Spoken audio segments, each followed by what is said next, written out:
Racers struggle through the hottest part of the day in this episode of the Ultra Race Report.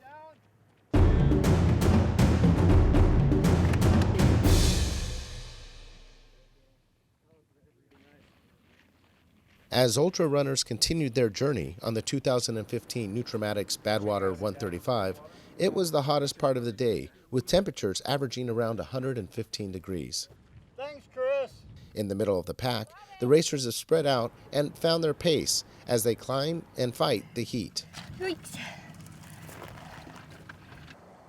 After one of the toughest climbs of the race over Town Pass, racers descend 2,000 feet into the Panamint Valley to cross a dry lake bed on the way to Time Station 3 in Panamint Springs. As racers descend into the valley, crews continue to push hydration and use their pacers to monitor and support the racers. Whereas some racers, like Pam Reed, gave a little back to the crews. Say is nobody's allowed to have fun on my crew. They're seemingly having fun. I am not. We're having fun. There you go. Susie, she says we're not allowed to have fun anymore. The calories down. I'm sorry. Yeah, these are good. Oh, yeah, And Brittany, it's I'll get it. mile 65. Do you want to keep going? What is that? Okay, good. Ready? I'll get to sunscreen. Oh, here we go. It's okay. As midday approached, the heat kept rising, and the runners continued across this extreme landscape.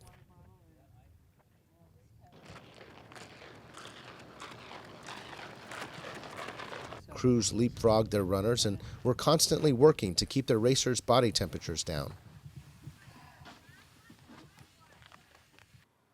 The time station at Panamint Springs is 72 miles into the race and sits on the patio of the only restaurant in town.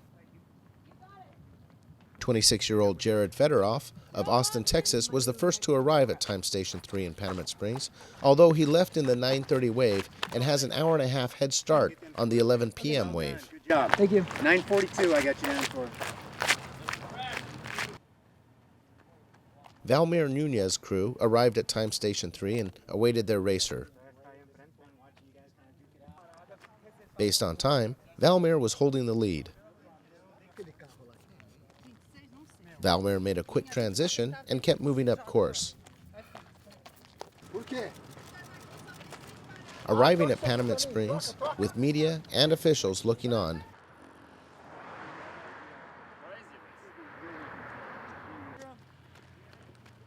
on his heels was Pete Kostelnik. He came into the time station looking for a quick pit stop before moving on. At Time Station 3 in Panamint Springs in the 72-mile mark, Valmir Nunez is holding the lead with a time of 10 hours, 47 minutes. Pete Kostelnik, the 27-year-old from Nebraska, has moved into second and is putting pressure on Valmir. And Oswaldo Lopez is rounding out the top three, who have broken away from the pack and remain within sight of each other. Having an impressive day, Nikki Wind of Australia was closing in on Allison. Can I have a bit more of your ice cream? As she entered the time station, her and her pacer had a little ice cream and a little fun before they were on their way.